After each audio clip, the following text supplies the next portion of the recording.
Hello everyone. Audio article program में एक बार फिर से आपका स्वागत है और मैं हूं आतिफा। तो आज का हमारा मुद्दा है मणिपुर हिंसा और भारत में जातीय हिंसा का इतिहास। ये आर्टिकल द इंडियन एक्सप्रेस में छपे लेख Manipur's ethnic fault lines, Kuki Meitei divide and recent unrest और द हिंदू में छपे लेख what is behind Manipur's wide spread unrest के सम्मिलित सारांश पर आधारित है। इसमें टीम दृष्टि के इनपुट्स भी शामिल हैं और साथ ही ये सामान्य अध्ययन प्रश्न पत्र 3 के आंतरिक सुरक्षा खंड से जुड़ा हुआ है। तो चलिए आर्टिकल की शुरुआत करते हैं।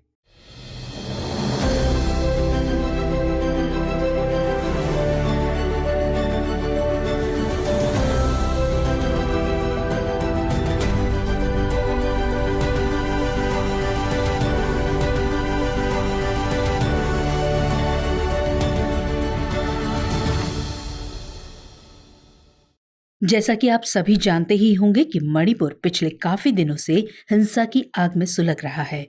जातीय हिंसा, आगजनी, तोड़फोड़, लूटपाट, हत्या आदि ने वहां के हालात भयावह बना दिए हैं और इसी वजह से हजारों लोग अपना घर-बार छोड़कर पड़ोसी राज्यों में पलायन कर रहे हैं। राजधानी इम्फाल से दक्षिण में 63 किलोमीटर दूर स्थित चुराचंदपुर जिला हिंसा का केंद्र बना हुआ है। वैसे तो मणिपुर और पूर्वोत्तर के अन्य राज्यों में जातीय हिंसा और तनाव का लंबा इतिहास है, लेकिन ताजा हिंसा की दो प्रमुख वजह हैं। इनमें एक, बहुसंख्यक मेती समुदाय को अनुसूचित जनजाति का दर्जा देने का फैसला है। दरअसल इसका कुकी और नागा समुदाय विरोध कर रहे हैं। गौरतलब है कि कुकी और नागा समुदाय को आजादी के बाद से ही आदिवासी का दर्जा मिला हुआ है। वहीं दूसरी वजह गवर्नमेंट लैंड सर्वे है और कुकी समुदाय इसके विरोध में है। तो ऐसे में हमारे लिए इस विवाद को समझना जरूरी हो जाता है और इसीलिए आज इस आर्टिकल में हम समझने की कोशिश करेंगे कि आखिर जातीय संघर्ष किसे कहते हैं और भारत में इसका इतिहास क्या है। साथ ही हम ये भी समझेंगे कि जातीय संघर्ष की क्या राजनीति है। इसके अलावा इससे जुड़े हुए दूसरे पहलुओं को भी जानने की कोशिश करेंगे। चलिए सबसे पहले जान लेते हैं कि जातीय संघर्ष का मतलब आखिर होता क्या है। तो जातीय शब्द को अंग्रेजी में एथनिक कहा जाता है और एथनिक शब्द ग्रीक भाषा के एथनो से लिया गया है और इसका अर्थ नेशन या राष्ट्र होता है। ये मूल रूप से उन आदिम जनजातियों या समाजों को निरूपित करने के लिए इस्तेमाल किया गया था जिन्होंने सरकार और अर्थव्यवस्था के अपने सरलीकृत रूपों के आधार पर एक राष्ट्र का गठन किया था। वहीं एथनिक ग्रुप या जातीय समूह को एक ऐसे सांस्कृतिक समूह के रूप में परिभाषित किया जा सकता है जिसके सदस्य एक सामान्य भाषा, क्षेत्र, धर्म, नस्ल, अंतर्विवाह, रीति रिवाज और विश्वास आदि को साझा करते हैं। इस संदर्भ में एक शब्द एथनिसिटी यानी जातीयता भी होता है। ये जातीय समूहों के बीच अंतर संबंधों को संदर्भित करता है। यह आमतौर पर सांस्कृतिक विशिष्टता के आधार पर किसी समूह की पहचान को उजागर करता है जो समूह को लोक बनाती है। तो इस तरह देखें तो जातीयता की अवधारणा विशुद्ध रूप से सांस्कृतिक है और इसे नस्ल से अलग करने के लिए समाजशास्त्रीय रूप से उपयोग किया जाता है। लेकिन कभी कभी इसी पहचान को लेकर इन समूहों में संघर्ष हो जाता है। इसे जातीय संघर्ष के नाम से जाना जाता है। दरअसल किसी भी जातीय रूप से बहुलवादी समाज अगर राजनीतिक मांगों की मुक्त अभिव्यक्ति की अनुमति देता है तो कुछ जातीय संघर्ष कमोबेश होते ही हैं, लेकिन जरूरी नहीं कि ये हिंसा का कारण बने। असल में ऐसे अलग अलग जातीय समूह जो संगठित होने के लिए स्वतंत्र होते हैं तो संसाधनों, पहचान, संरक्षण और नीतियों पर संघर्ष होने की संभावना होती है। यही संघर्ष जब नागरिक समाज में खुलकर सामने आ जाते हैं तो हिंसा का रूप ले लेते हैं। गौरतलब है कि जातीय संघर्ष की पहचान दो तरह से होती है। इसमें पहली पहचान सीमित है। भारत में जातीय संघर्ष की चर्चा करते हुए अक्सर इसी का हवाला दिया जाता है। इसमें जातीय समूहों का अर्थ नस्लीय या भाषाई समूह से हो सकता है। भारतीय विद्वानों ने धर्म और पंथ के संघर्षों के लिए कम्युनलिज्म यानी सांप्रदायिकता का इस्तेमाल किया है, जबकि जातीयता शब्द केवल नस्लीय या भाषाई समूह के लिए इस्तेमाल होता रहा है। लेकिन डोनाल्ड हॉरिट्ज और आशुतोष वार्ष्णेय जैसे विद्वानों ने जातीय संघर्ष की एक दूसरी और व्यापक समझ विकसित की है। इनके मुताबिक सभी जुड़े हुए समूह पहचान या डिस्क्रिप्टिव आइडेंटिटी जैसे जाति, भाषा, धर्म, जनजाति पर आधारित सभी संघर्षों को जातीय कहा जा सकता है। इस तरह व्यापक तौर पर देखें तो जातीय संघर्ष कई तरह का हो सकता है, जैसे उत्तरी आयरलैंड में प्रोटेस्टेंट कैथोलिक संघर्ष और भारत में हिंदू मुस्लिम संघर्ष, या फिर संयुक्त राज्य अमेरिका और दक्षिण अफ्रीका में काले और गोरे रंग को लेकर संघर्ष आदि। चलिए, इतना जानने के बाद अब भारत में जातीय संघर्ष के इतिहास और उसकी राजनीति को समझ लेते हैं। क्योंकि 1950 और 1960 के दशक में भारत में भाषाई आधार पर राज्यों का गठन किया गया था, इसलिए भारत के सभी राज्य एक बहुजातीय संरचना के हैं। वहीं भारत में जातीयता और जातीय संघर्षों में बिखरी हुई जाति व्यवस्था और जातीय तरलता की विशेषता है।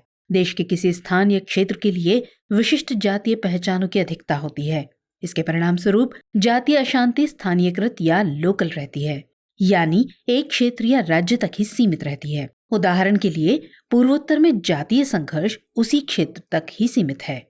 इसी तरह जाति और भाषा के संघर्ष एक इलाके के भीतर ही सीमित हैं। हालांकि कभी कभी एक जातीय समूह को दी गई रियायतें दूसरे समूहों द्वारा समान रियायतों की मांग को जन्म देती हैं। यही वजह है कि साल 1963 में नागालैंड के निर्माण से कई राजनीतिक मांगे सामने आईं। इसी जातीय संघर्ष के चलते साल 1972 में असम से अलग करके कई नए राज्यों का निर्माण किया गया था। जातीय फैलाव का महत्व ये है कि जहां इसकी वजह से एक क्षेत्र में लोकतंत्र को निलंबित किया जा सकता है, तो वहीं देश के बाकी हिस्सों में सामान्य लोकतांत्रिक प्रक्रियाओं के तहत प्रणालीगत बदलाव किए बिना काम करना जारी रहता है। मसलन आपको पता है कि मणिपुर में हो रही हिंसा से दिल्ली की रोजमर्रा की जिंदगी पर कोई खास असर नहीं पड़ने वाला है। गौरतलब है कि भारत की एक और विशेषता जातीय पहचान की तरलता है, यानी एकल पहचान के लिए मजबूत और स्थायी लगाव का अभाव। ज्यादातर दूसरे समाज के लोगों के विपरीत भारत में बदलती परिस्थितियों के जवाब में लोग अक्सर एक पहचान से दूसरी पहचान में बदल जाते हैं। चलिए, अब इस सब के बाद जातीय संघर्षों की अभिव्यक्ति पर एक नजर डाल लेते हैं। असल में एक राष्ट्र की अनेक विशेषताओं को धारण करते हुए अलग अलग समय में देश के हिस्सों में जातीय समुदायों ने राजनीतिक स्वायत्तता की मांग की है। साथ ही इन समुदायों द्वारा समय समय पर कई तरह की चुनौतियां भी प्रस्तुत की गई हैं, जिनमें भाषा, धर्म, जाति, जनजाति आदि जैसी पहचान के आधार पर हिंसक संघर्ष हुए हैं। इनमें स्वायत्तता आंदोलन, उग्रवाद आदि शामिल हैं। इन आंदोलनों को कई बार आत्मनिर्णय आंदोलन भी कहा जाता है। ये आंदोलन अक्सर उन जगहों पर हुए जहां जातीय पहचान और क्षेत्र के बीच मोटे तौर पर संबंध रहा है, जैसे कश्मीर और कश्मीरियत।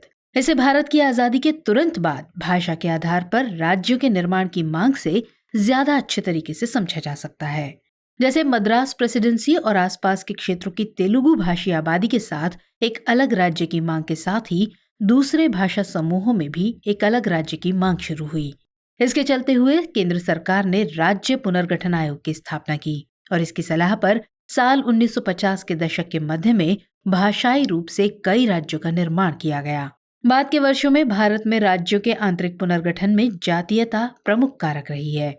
जैसे साल 1966 में पंजाब और हरियाणा का निर्माण तथा साल 1972 में असम को 7 नए राज्यों में विभाजित कर दिया गया। बाद में फिर साल 2000 में 3 नए राज्यों यानी उत्तर प्रदेश से उत्तराखंड, बिहार से झारखंड और मध्य प्रदेश से छत्तीसगढ़ का निर्माण होना जातीय समूहों की मांगों को समायोजित करने के लिए गठित राज्यों के उदाहरण हैं। हालांकि गैर जातीय ताकतों जैसे क्षेत्रीय और सांस्कृतिक कारकों ने भी इस प्रक्रिया में योगदान दिया है। जम्मू और कश्मीर तथा लद्दाख का उदाहरण नवीनतम है। चलिए, इसके बाद चलते हैं भारत के पूर्वोत्तर राज्यों की ओर। तो भारत के पूर्वोत्तर क्षेत्र में जातीय संघर्षों ने अलगाववादी और विद्रोही अनुपात ग्रहण कर लिया था। ऐतिहासिक रूप से पूर्वोत्तर में जातीय समुदायों का औपनिवेशिक काल के दौरान भारत के साथ बहुत कम संपर्क था। जब भारत आजाद हुआ तो इन क्षेत्रों में आधुनिक भारतीय राज्य के प्रवेश ने तनाव और भय पैदा किया कि उनके जीवन का जातीय तरीका खो जाएगा। नतीजतन इस क्षेत्र में कई समूहों ने भारत से अलगाव के लिए एक लंबा हिंसक संघर्ष किया। साल 1950 के दशक की शुरुआत में नागाओं के एक वर्ग ने स्वतंत्रता की घोषणा की। बाद में नागा नेशनल काउंसिल और national socialist council of Nagaland ने नागालैंड के संप्रभु राज्य की स्थापना के लिए एक सशस्त्र संघर्ष शुरू किया। हालांकि इन समूहों ने साल 1990 के दशक से बातचीत के जरिए समाधान के कई प्रस्तावों को ठुकरा दिया है, लेकिन नागा समाज के कुछ वर्गों और भारत सरकार के बीच बातचीत चल रही है। साल 2015 में एक ऐतिहासिक समझौते में भारत सरकार और नागालैंड की नेशनल सोशलिस्ट काउंसिल राजनीतिक समाधान पर पहुंचने के लिए सहमत हुए हैं। अब सवाल उठता है कि भारत की जातीय विविधता को बनाए रखते हुए राष्ट्रीय एकता के लिए अतीत में क्या कदम उठाए गए हैं। तो भारत के पहले प्रधानमंत्री पंडित जवाहरलाल नेहरू द्वारा साल 1961 में राष्ट्रीय एकता से संबंधित विभिन्न मुद्दों के समाधान के लिए एक सम्मेलन का आयोजन किया गया था। इस सम्मेलन के बाद साल 1962 में नेशनल इंटीग्रेशन काउंसिल यानी राष्ट्रीय एकता परिषद की पहली आधिकारिक बैठक का आयोजन किया गया। आगे साल 1968 में हुई परिषद की बैठक में इसके उद्देश्यों की घोषणा की गई। इसमें कहा गया कि हमारे संविधान का आधार आम नागरिकता, विविधता में एकता, धर्मों की स्वतंत्रता, धर्मनिरपेक्षता, समानता, राजनीतिक, सामाजिक, आर्थिक न्याय और सभी समुदायों के बीच भाईचारा है। राष्ट्रीय एकता परिषद इन संवैधानिक मूल्यों के अनुपालन हेतु प्रतिबद्ध है। इसका उद्देश्य सांप्रदायिकता, जातिवाद और क्षेत्रवाद की समस्याओं को दूर करने हेतु समाधान खोजना है। चलिए अब इस सब के बाद निष्कर्ष पर बात कर लेते हैं। तो वैसे तो जातीय संघर्ष या हिंसा एक विषय वस्तु तक सीमित हो सकती है, लेकिन राष्ट्र या राज्य के नजरिए से देखें तो पूर्वोत्तर में अभी घट रही समस्या के कई आयाम हैं। भारत सरकार लुक ईस्ट पॉलिसी को एक्ट ईस्ट पॉलिसी में बदल चुकी है। ये अंतर्राष्ट्रीय और राष्ट्रीय दोनों स्तर पर एक साथ काम कर रही है। एक्ट ईस्ट पॉलिसी के 4C यानी कल्चर, कॉमर्स, कनेक्टिविटी और कैपेसिटी बिल्डिंग के सभी आयाम जातीय संघर्षों को ढीले करने में सहायक हो सकते हैं। ध्यातव्य है कि पूर्वोत्तर राज्य भारत की एक्ट ईस्ट पॉलिसी के अंतर्राष्ट्रीय नजरिए का दरवाजा भी कहा जाता है। म्यांमार और बांग्लादेश जैसे राष्ट्रों से इसकी लगी हुई सीमाएं लगातार अंतर्राष्ट्रीय सीमा पर गैर कानूनी पलायन और आवाजाही का क्षेत्र भी बनी रहती हैं। तो इस नजरिए से अगर आप पूर्वोत्तर में जातीय संघर्ष के मुद्दे को देखें तो ये अंतर्राष्ट्रीय संबंधों, पलायन और आंतरिक सुरक्षा से भी जुड़ा हुआ है। इसलिए सरकार को इस तरह के संघर्ष को रोकने के लिए सकारात्मक कदम उठाने चाहिए। साथ ही सरकार को एक ऐसी व्यावहारिक नीति बनाने पर भी विचार करना चाहिए जो भविष्य में होने वाले किसी भी तरह के जातीय संघर्ष की संभावना को शून्य करने में कामयाब हो। चलिए अब नोट करते हैं आज का सवाल। सवाल है, भारत में आंतरिक सुरक्षा के लिहाज से जातीय संघर्ष एक स्पष्ट खतरा है। इस कथन की विवेचना कीजिए। तो व्यूअर्स, आज के एपिसोड में इतना ही। हमारा एपिसोड आपको कैसा लगा कमेंट सेक्शन में जरूर बताइएगा। मिलेंगे अगले एपिसोड में किसी और इम्पोर्टेंट टॉपिक के साथ। तब तक के लिए जय हिंद।